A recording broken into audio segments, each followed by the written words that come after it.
This is a comparison that is long overdue for me, and it took a few hundred miles, a few crashes, as well as a ruined wheel before I finally was able to get to it. This week, I finally answered the question, which of these three revolutionary EUCs I think is the best suspension electric unicycle you can buy right now. Are you ready for an head-to-head between three of the hottest wheels in 2020? Where I finally crowned the king of the suspension wheel? Roll the intro. This is why I'm hot. I don't gotta rap. What you wanna do? Gotta rap. Shot callers, brawlers. As always, if you enjoyed this video, please like and subscribe and click on that bell icon to be notified of new episodes, and stay till the end for a preview of what's coming up next. This is why I'm hot.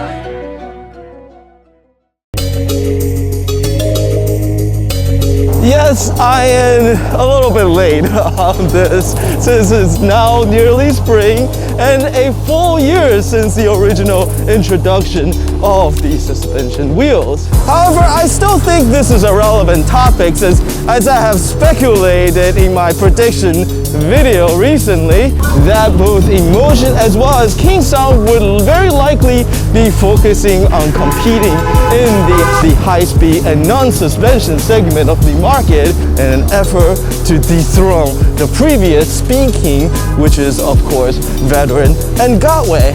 As to Gotway, I have a sneaking suspicion that they very much would likely be focusing, or at least I hope they would be focusing, on addressing many of the production issues that they have encountered last year.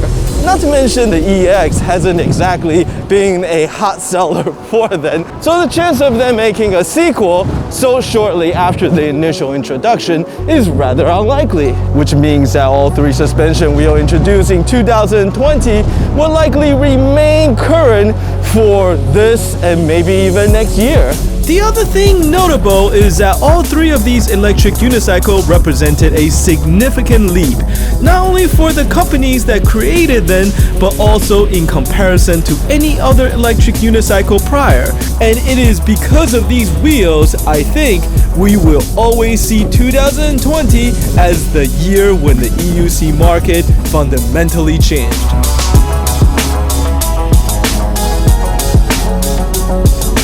The one advantage of me putting this out a bit late is that I have accumulated a whole lot of ride time and mileage on all three of these wheels, and as a result had developed a pretty firm opinion on what I think of all three of them. And in past reviews, I tend to gravitate towards fitting a wheel to a particular ride style, but this time I have my favorite, which if you're curious, I'm actually riding right now. And I will crown it the king of suspension, of course, in my opinion.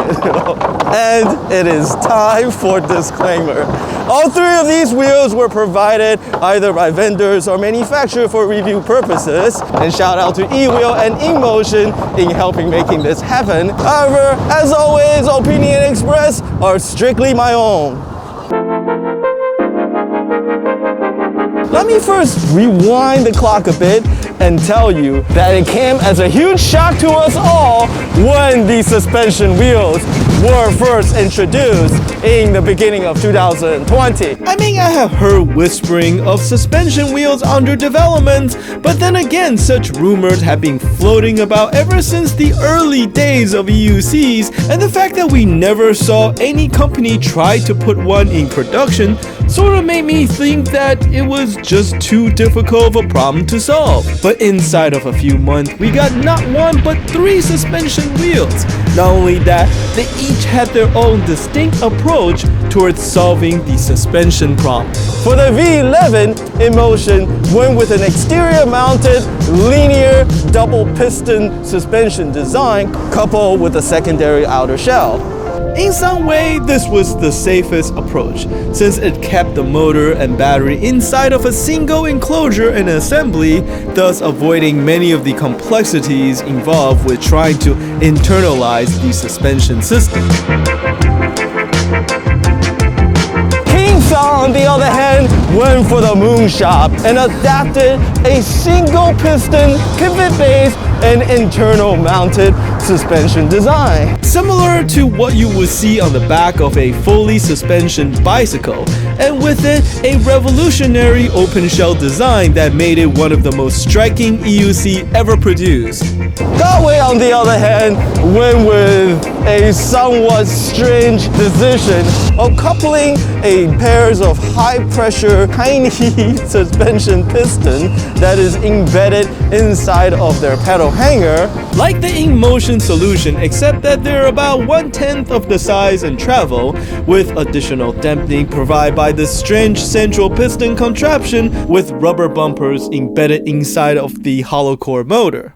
And I can tell you outright that the King Song suspension design offers the best performance. With it utilizing a progressive shock means that it could provide better and more supple dampening in a shorter travel, while still telegraph more of the subtlety when it comes to surface and motor feel to your feet, which then in turn accommodate a much tighter control, help with precision maneuvering, as well as increasing the overall wheel agility. The increased resistance towards the end of the suspension travel also mean that when you do bottom out, it's much less of a shock. There is, of course, the modular nature of the whole design, so you have the option to upgrade if you like. But since I have seen very few actual examples of aftermarket mods, so maybe. The InMotion suspension design ran a close second to that of the King Song. It utilized pistons with a more linear pressure profile, but with a longer travel. And as a result, you get a ride that is a bit more plush, but bouncier, almost pogo stick-like, that offers a bit less dampening at the end of its travel. So a bit more jarring when you bond now, or even when the shock fully extends during a jump. The longer travel does mean that the ride is more plush and better isolated than even the S18, but conversely, that also means that you feel less connected to either the ground or the motor and have to reconcile with the instability that comes with the higher pedal heights needed to accommodate the longer suspension travel. The Gotway EX offers the worst suspension out of the three. The pair of high-pressure micro double pistons it utilized offers the worst dampening as well as the least amount of travel. And they're also poorly connected to the central mounted supplemental dampening unit. And as a result, the combined suspension system felt clunky, poorly conceived, and performed worst out of the three. The lower piston position also means that off-road riding is risky, as any strikes to the very exposed pistons would likely damage the fragile nozzle assembly. But despite the fact that suspension are the main feature of these wheels, it does not tell a complete story. The before mentioned Gotway EX, for instance, also carries a powerful 3500 watt motor and offers the highest top speed of the three wheels, while the S18, with its best-in-class suspension performances, offers the smallest battery and slowest top speed amongst the three different wheels. And so to really compare these three different electric unicycle, I think it's very important for us to take a step back to not only look at their individual strengths and weaknesses, but to discuss and understand the bigger picture of why.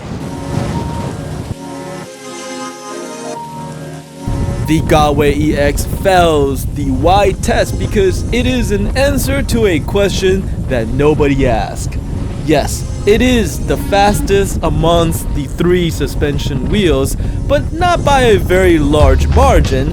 It starts to beep at about 38 miles per hour, only 3 above the max speed of the InMotion V11, and yes, you can ride the beep and go faster. However, if you truly want speed bad enough so as to risk it all, then you probably have a much better time with either a Sherman or even an M Super. Suspension was just not something that high-speed EUC rider were even looking for in the first place. Yes, it has a larger battery, but again, for long distance cruising, you have better option out there.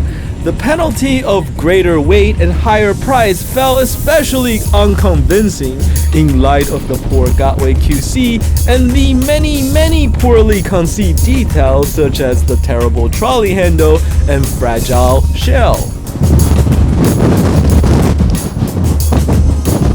Oh my god, it's so freaking windy. Combined, I think the Gotway EX was the worst out of the 3 suspension wheels. While I did enjoy my time riding it, it offered the least memorable ride experience out of the 3. Coupled with the fact that it is also the most expensive and by a large margin, I think it offers the least amount of values in my opinion. For me, the second place goes to the King Song S18. Now this may seem strange to you since I just told you that it had the best suspension system out of the 3 wheel. And of course, this being a comparison of suspension electric unicycles. And I'm going to also add to its merit by telling you that it is also likely the most durable choice out of the 3. Since I have now crashed all 3 wheels and the S18 have been the one that took the hits the best. I mean, the thing just kept on rolling despite our best effort at killing it. And yes, it is your best option when it comes to off-road riding, but if we take a step back, and let's be real, electric unicycle just ain't that great for off-road just yet. You'll get more stability, traction, and even access if you ride a mountain bike. Off-road capability is nice as an option, however I do feel that the primary strength of an electric unicycle is as an urban transport. But unfortunately, that is where the S18 falls a bit short. Like literally, the smaller battery means shorter range with its 30 miles range. That translates to a top performance for about 15 miles, and then you're crawling for the last 10. So carrying a high-amp speed charger becomes a necessity if you want to ride the S18 on medium-length strip, and that's just a bit of a pain. Yes, it does win points with its revolutionary open case design. However, I don't think it was enough to overcome its weakness of having less juice.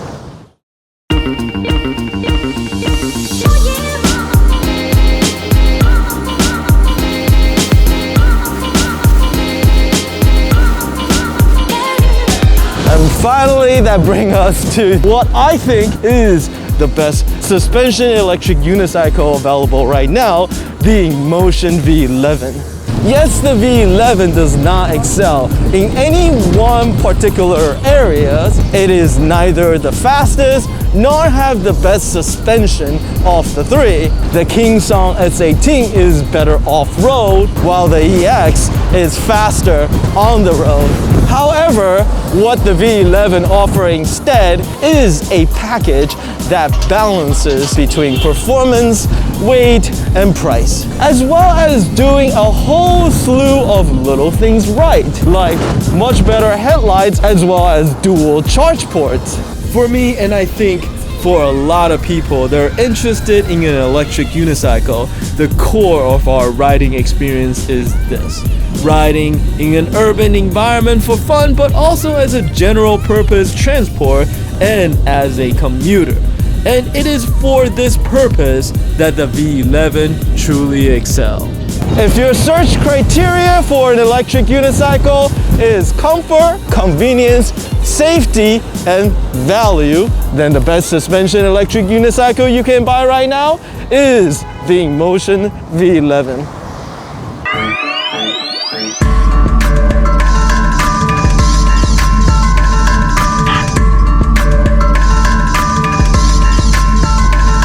So, are you with me? Or you think I'm off with picking the V11? Let me know why or why not in the comment section below. And you know what? Look at the time. I somehow managed to waste another 15 minutes of your life, but I hope you enjoyed it. Shout out to my supporter on Patreon. Please check out the link in the video description if you enjoy and like to support my work. And as always, as much as we all love electric unicycle, the only way for us to get better wheels is to grow as a community. So tell your friend and teach them how to ride and get them hooked.